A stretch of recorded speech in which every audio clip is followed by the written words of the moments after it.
Assalamualaikum warahmatullahi wabarakatuh. Saya Putri Amran Firdaus, 1914-20-102, ingin memaparkan sebuah kasus yang terjadi di bank. Kasus yang saya paparkan itu mengenai kasus audit kas atau teller. Laporan fiktif kas di Bank BRI Unit Tapung Raya. Kepala Bank Rakyat Indonesia BRI Unit Tapung Raya yang bernama Masril berusia 40 tahun ditahan polisi. Pada hari Rabu 23 Februari 2011, Tommy melaporkan bahwa Masril terbukti melakukan transfer uang sebesar 1,6 miliar dan merekayasa dokumen laporan keuangan. Perbuatan tersangka diketahui oleh tim penilik atau pemeriksa dan pengawas dari BRI Cabang Bangkinang.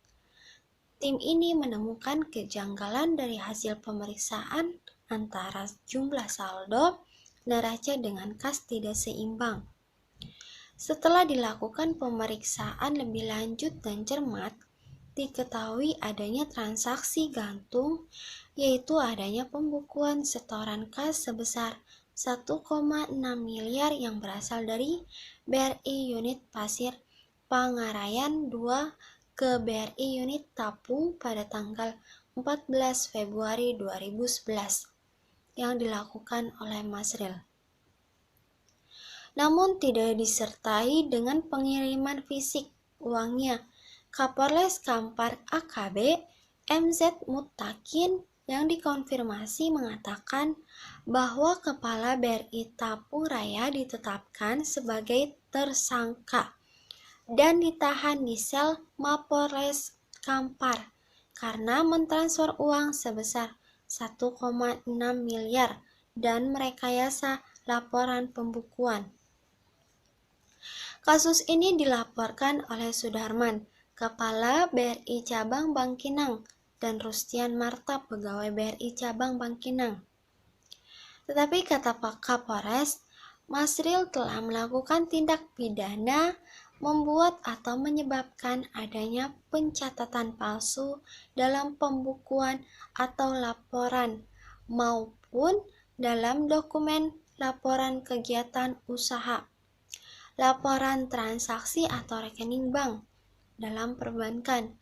Tersangka dijerat pasal yakni pasal 49 ayat 1 Undang-Undang Nomor 10 Tahun 1998 tentang perubahan atas Undang-Undang Nomor 7 Tahun 1992 tentang perbankan dengan ancaman hukuman 10 tahun penjara.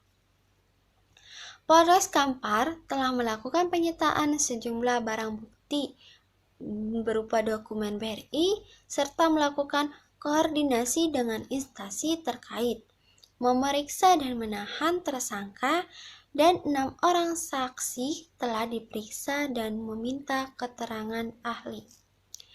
Dalam masalah tersebut dapat diselesaikan dengan cara skill kemampuan yang diberikan harus sesuai dengan bidang kerja yang ia lakukan. Kemudian kemampuan tersebut dikembangkan lebih lanjut untuk meningkatkan kontribusi karyawan pada perusahaan. Perusahaan melakukan pelatihan pendidikan secara periodik kepada karyawan sesuai dengan perkembangan teknologi berkembang. Pembinaan ini sangatlah penting karena setiap karyawan memiliki kepribadian yang berbeda. Jadi, attitude ini harus ditekankan kepada karyawan. Dalam hal ini, karyawan diharapkan dapat memiliki kepribadian yang baik sehingga dapat memperkecil resiko terjadinya penyimpangan dari karyawan itu sendiri. Prosedur otoritas yang wajar. Yang pertama, harus ada batas transaksi untuk masing-masing teller dan head teller. Selanjutnya, penyimpangan uang dalam hasanah harus menggunakan pengawasan ganda. Teller secara pribadi tidak diperkenankan menerima kuasa dalam bentuk apapun dari nasabah untuk melaksanakan transaksi atas nasabah tersebut. Selanjutnya, teller secara pribadi dilarang menerima titipan barang atau dokumen penting milik nasabah.